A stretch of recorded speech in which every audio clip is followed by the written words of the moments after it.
नमस्कार दोस्तों, welcome back to my channel जहां आपको मिलता है सिर्फ और सिर्फ एंटरटेनमेंट। और आज मैं लाया हूं 2022 में आई हुई घोस्ट राइडर सीरीज का एपिसोड 16।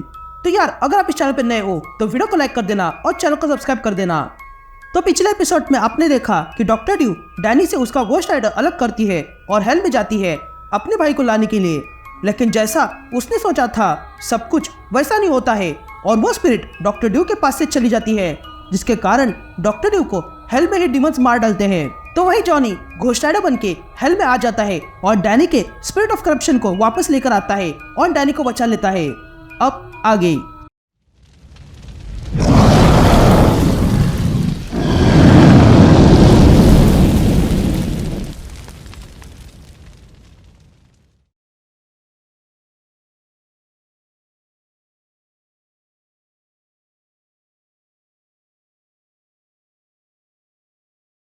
ऑल राइट गैंग, तो इशू की शुरुआत में हम 3 साल पहले रॉबिनस को देखते हैं, जो एक और घोस्ट राइडर है और वो अपनी कार लेकर कहीं जाने लगता है।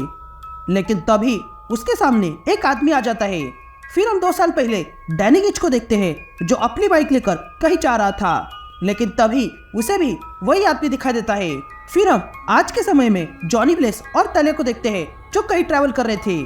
लेकिन तभी उन्हें भी वही आदमी दिखाई देता है।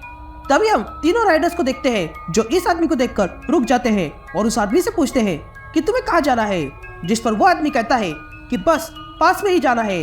ये कहते ही वे तीनों उस आदमी को अपने साथ ले जाते हैं। तभी हमें जॉनी की आवाज सुनाई देती है, जो कहता है कि वो आदमी बहुत ही अजीब था। उसकी आवाज बहुत दबी हुई थी और जब उससे नाम पूछा तो उसने नाम नहीं बताया। तभी रॉबी उस आदमी से पूछता है कि क्या तुम म्यूजिक सुनना पसंद करोगे। ये कहते ही रॉबी म्यूजिक चलाता है, लेकिन म्यूजिक सिस्टम से बहुत ही अजीब म्यूजिक बजने लगती है और वो म्यूजिक सुनकर रॉबी के कानों में दर्द होने लगता है। और तब हमें वो आदमी दिखाई देता है जिसे इस म्यूजिक से कुछ भी नहीं हुआ था। या दूसरी तरफ डैनी उस आदमी को ले जा रहा था। तभी वो आदमी डैनी को बहुत कस के पकड़ता है। ये देखकर डैनी को काफी ऑकवर्ड महसूस होता है। तभी डैनी उस आदमी से कहता है कि मैंने तुम्हें पकड़ने को कहा था, लेकिन इतना टाइट नहीं।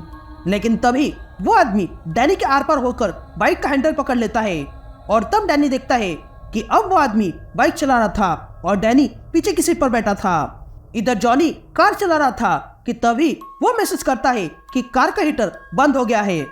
लेकिन इससे पहले कि जॉनी कुछ कर सके, वो आदमी जॉनी के भी आर पार हो जाता है और तब जॉनी देखता है कि वो पीछे की सीट पर है और वो आदमी अब कार चला रहा है।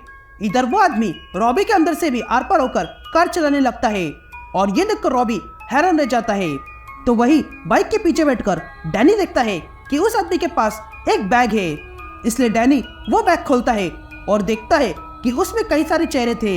यहाँ वो आदमी अपना हुड हटाता है और रॉबी को अपना चेहरा दिखाता है। तभी रॉबी देखता है कि उस आदमी का कोई फेस था ही नहीं।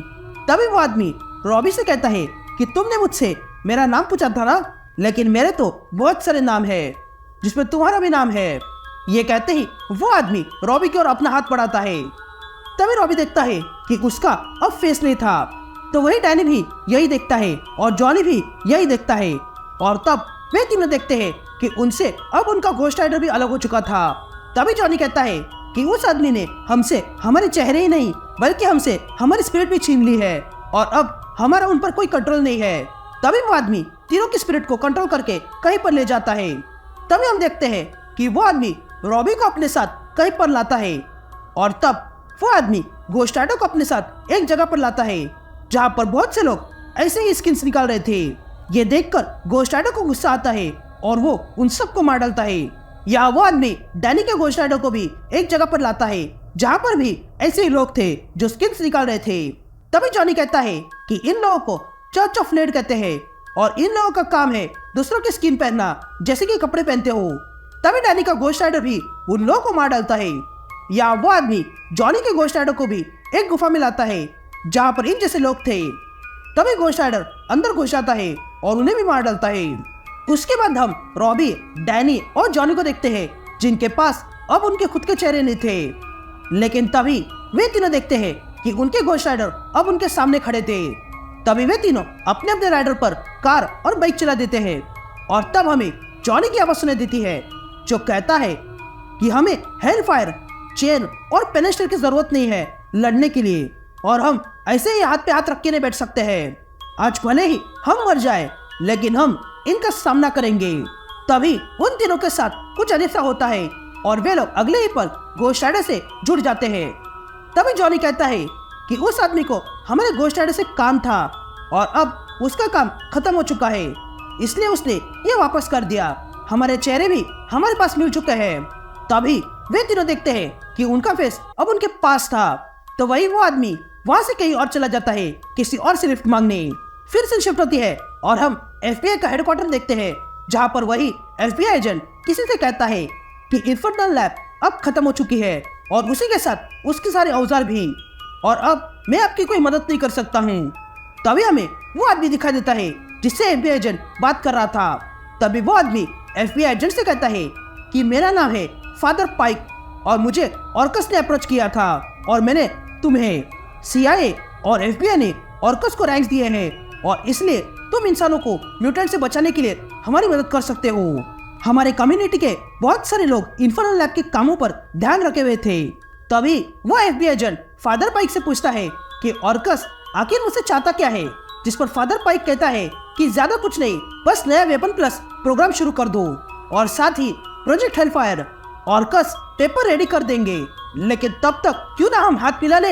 ये कहते ही फादर पाइक एफबीआई एजेंट की ओर अपना हाथ बढ़ाता है। ये देखकर एफबीआई एजेंट फादर पाइक से हैंडशेक करता है, लेकिन उसके कारण उस एफबीआई एजेंट का हाथ जल जाता है। तभी ये देखकर वो एफबीआई एजेंट कहता है कि ये तुमने क्या किया, जिस पर फादर पाइक कहता है कि मैंने तो बस तुम्हें और तुम्हारी गवर्नमेंट को अपना आशीर्वाद दिया है, क्योंकि हमें अब मिलकर और भी काम करने हैं। और यहीं पर ये कहानी कंटिन्यू हो जाती है।